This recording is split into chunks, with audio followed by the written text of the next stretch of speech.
we get this morning rolling. We got a number of significant projects that we're working on, and this will probably be a pivotal week in terms of our next big steps for harvest time.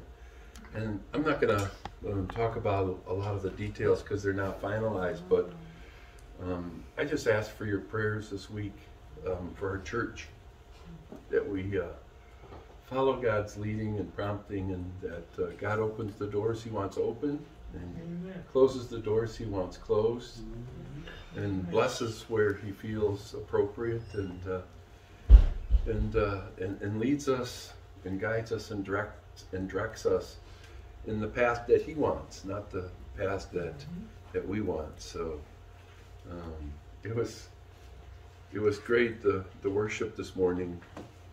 You know, when we're singing the Waymaker song, He's working in our midst. And sometimes we don't know what that background working is.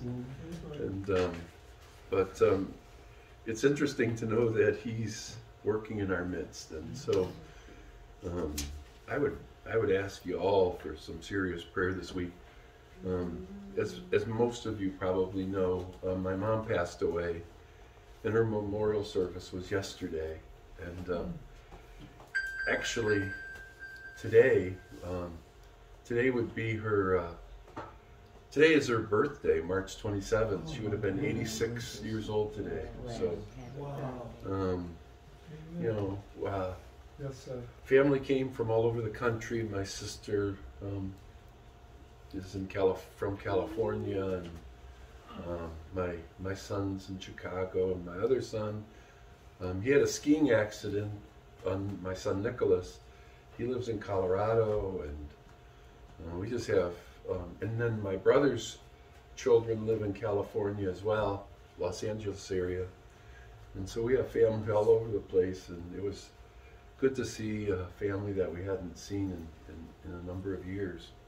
But not the right occasion, of course. Nobody wants a family reunion at a funeral, but it seems like it happens that way. But, you know, my mom and dad in the fall celebrated 66 years of marriage. Some good years, some bad years. It was funny, I have a friend of mine, and he says, you know, I've been married for a long time. He says about 27 of those years were good, but we've been together for a lot longer than that.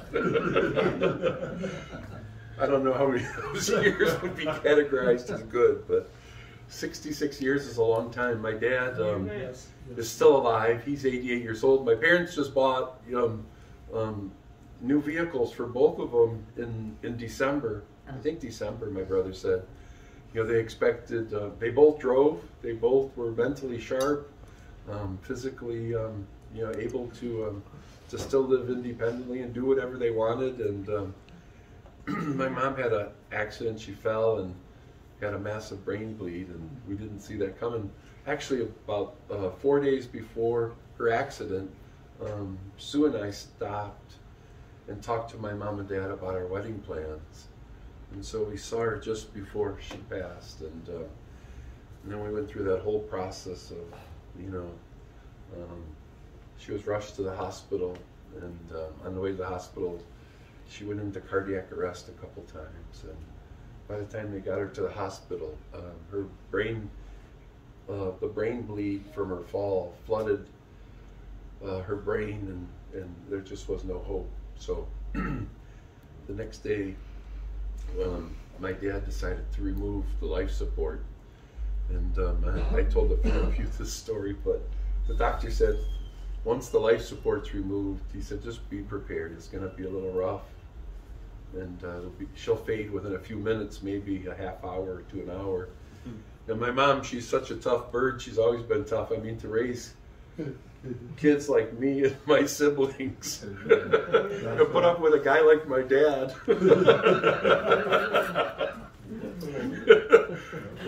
Yeah, she's tough.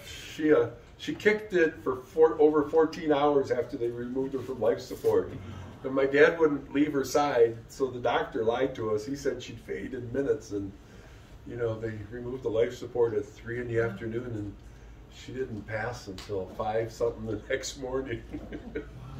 And so, but all of this has, you know, as sad as the loss of a mother is, it's brought my family together. And you know, it's interesting because the Bible tells us we don't grieve as the world grieves. Of course, there's sadness in my heart anytime you lose somebody significant, especially a mother. You know, there's great sadness, but you know, I just say happy birthday, Mom, in heaven. Amen. Wow. Yeah, it's been a rough couple of days. She's having a big party now. Anyways, continue.